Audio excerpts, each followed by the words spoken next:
城隍夫人由来即传说城隍夫人，又称城隍娘娘、城隍神后、城隍正妃、城隍正印夫人、土地奶奶、土地婆、地母娘娘、地府奶奶、地府婆婆等，是民间信仰中城隍神的配偶。关于城隍夫人的由来和传说，各地方言有所不同，但大多与城隍神有关。城隍夫人的由来主要有以下几种说法。在传统的中国文化中，男性神祇往往都有配偶，城隍神也不例外。城隍夫人是城隍神的配偶，负责辅佐城隍神管理阴曹地府之事。在一些地方，城隍夫人也被视为土地神的配偶。土地神是掌管一方土地的神祇，而城隍夫人则是土地神的配偶，负责协助土地神管理一方土地之事。在一些地方，城隍夫人被视为民间信仰中的女神，具有送子、保佑婚姻、保佑平安等多种功能。常见的城隍夫人形象，在一些地区，城隍夫人被塑造成雍容华贵的形象，身着华丽的服饰，头戴凤冠，手持象征权力的法器，如印绶、宝剑等。这种形象体现了城隍夫人作为城隍神的妻子所具有的尊贵地位和威严气质。在一些地区，城隍夫人被塑造成慈祥端庄的形象，面容姣好，神情温和，手持莲花、拂尘等法器。这种形象体现了城隍夫人作为城隍神的妻子所具有的慈悲之心和救苦救难的精神。在一些地区，城隍夫人被塑造成威严勇猛的形象，手持兵器，如刀、剑、戟等。这种形象体现了城隍夫人作为城隍神的妻子所具有的威慑力和她帮助城隍神维护一方治安的能力。城隍夫人形象的寓意主要体现在以下几个方面。城隍神掌管一方阴阳两界事务，城隍夫人则是城隍神的妻子。城隍夫人与城隍神并列供奉，象征住阴阳调和、和谐共存的理念。在中国传统文化中，女性往往被视为阴柔的代表。城隍夫人作为城隍神的妻子，在一些传说中也具有降妖除魔、惩恶扬善的力量，这体现了女性的力量和智慧。城隍夫人形象的塑造，寄托了人们对美好生活的向往。人们希望城隍神和城隍夫人能够保佑一方平安、风调雨顺、国泰民安。城隍夫人形象在中国民间文化中具有重要的影响，它不仅是民间信仰的一部分，也出现在了戏曲、小说、绘画等艺术形式中。在戏曲中，城隍夫人往往是善良正直的角色，帮助主角惩恶扬善。如在传统戏曲《义侠记》中，城隍夫人帮助包拯擒拿贪官污吏。在小说中，城隍夫人也经常出现，如在明代小说《封神演义》中，城隍夫人是姜子牙的妻子，曾帮助姜子牙降服妖怪。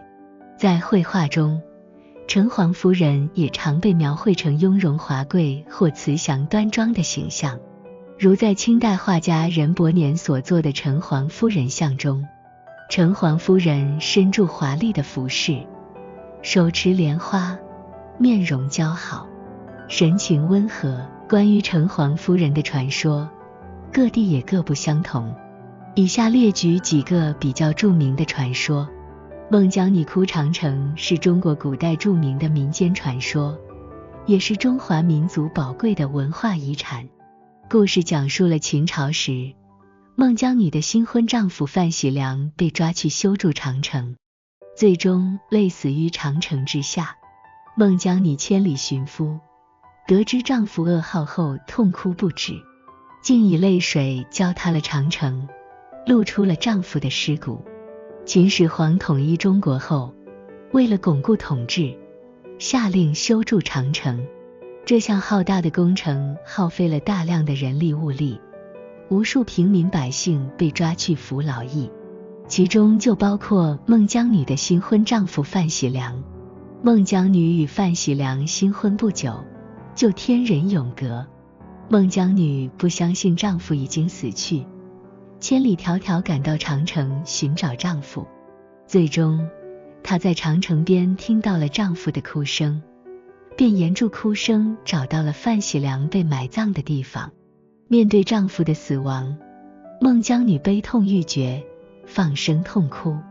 她的眼泪汇成一股洪流，冲刷住长城，竟将一段长城冲塌，露出了范喜良的尸骨。孟姜女哭长城的故事具有深刻的现实意义，它歌颂了真挚的爱情，鞭挞了秦始皇的暴政，同时也表达了人们对美好生活的向往。故事中的孟姜女是一位坚强勇敢、敢于反抗压迫的女性形象，她的故事激励着人们勇敢面对困难，追求自由幸福。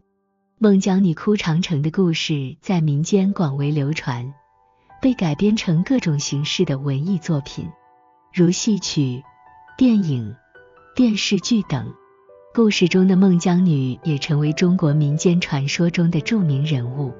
孟姜女哭长城的故事在不同的地方有不同的版本，在一些版本中，孟姜女在哭塌长城之后，还投身于长城之中，与丈夫生死相守。在一些版本中，孟姜女的哭声感动了天帝，天帝派天兵天将下凡，帮助孟姜女找到了丈夫的尸骨。孟姜女哭长城的故事也传到了其他国家和地区，在一些国家的民间传说中也有类似的故事。例如，在朝鲜的民间传说中，也有一个名叫孟玉女的女子，她的丈夫被抓去修筑城墙，最终累死于城墙之下。孟玉女千里寻夫，得知丈夫噩耗后痛哭不止，竟以泪水浇塌了城墙，露出了丈夫的尸骨。孟姜女哭长城的故事是一个感人至深的爱情故事。相传，孟姜女投海自尽，死后被奉为城隍夫人。杜牧与仙女的故事是流传在唐代民间的一个美丽传说。故事讲述了唐朝诗人杜牧在长安城游玩时，遇到一位美丽的女子，两人一唱三叹，情投意合，最终却因天条阻隔而分离的故事。杜牧与仙女的故事最早可以追溯到唐宋时期，在宋代的笔记小说中就有关于这个故事的记载，如《太平广记》中记载，杜牧之少，游长安城，遇一妇人，甚丽，自云天女，折降人间。暮与之情好，遂相契合。天地知之，遣使收之。暮苦求哀怜，不能得。天女竟为城隍夫人。《云溪饶志录》中记载，杜牧游长安，遇一女子，自云天女，折降人间。暮与之情好，遂相契合。天地知之，遣使收之。暮苦求哀怜，不能得。天女竟为城隍夫人。杜牧与仙女的故事在不同的版本中略有差异，但基本情节相同，大致如下。唐朝诗人杜牧容貌俊美，才华横溢，名声享誉海内外。有一天，杜牧在长安城游玩时，遇到一位美丽的女子。女子自称是天上的仙女，因犯下天条被贬下凡尘。杜牧被仙女的姿容和气质所吸引，两人一唱三叹，情投意合。杜牧为仙女赋诗，仙女为杜牧起舞，两人度过了一段美好的时光。然而，天帝得知仙女与凡人私相授受，勃然大怒，派天兵将仙女抓回天庭。杜牧苦苦哀求，却无济于事。仙女被抓回天庭后，被贬为城隍夫人。杜牧心痛不已，终日思念祝仙女。他将自己的思念之情融入诗歌之中，创作了许多脍炙人口的诗篇，如《江南春》《清明》《赤壁》等。杜牧与仙女的故事是一个充满浪漫色彩的爱情故事，它反映了人们对美好爱情生活的美好向往。故事中的杜牧是一位才华横溢、痴情忠厚的诗人，他对仙女的爱是真挚而纯洁的。然而，天条阻隔，最终导致两人分离。这也反映了封建社会礼教制度对人性的压抑。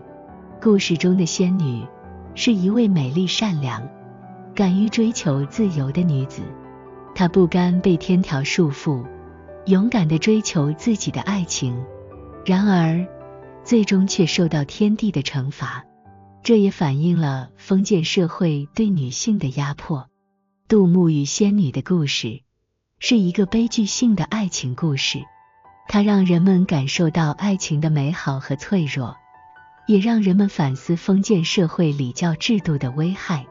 杜牧与仙女的故事在唐宋时期广为流传，被改编成各种形式的文学作品，如戏曲、小说、诗歌等。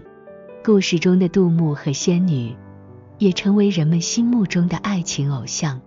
相传，在某地有一座城隍庙，庙中有一尊城隍夫人神像，栩栩如生。据说，城隍夫人是一位善良的女神，经常显灵帮助百姓。有一天，城隍庙失火，城隍夫人神像也未能幸免。然而，在火灾过后，人们在灰烬中发现了一朵盛开的莲花，莲花上坐着一位小女孩，小女孩正是城隍夫人。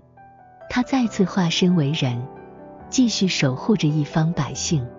城隍夫人的信仰在中国民间十分盛行，人们供奉城隍夫人，希望她能保佑家人平安、婚姻美满、事业顺利等。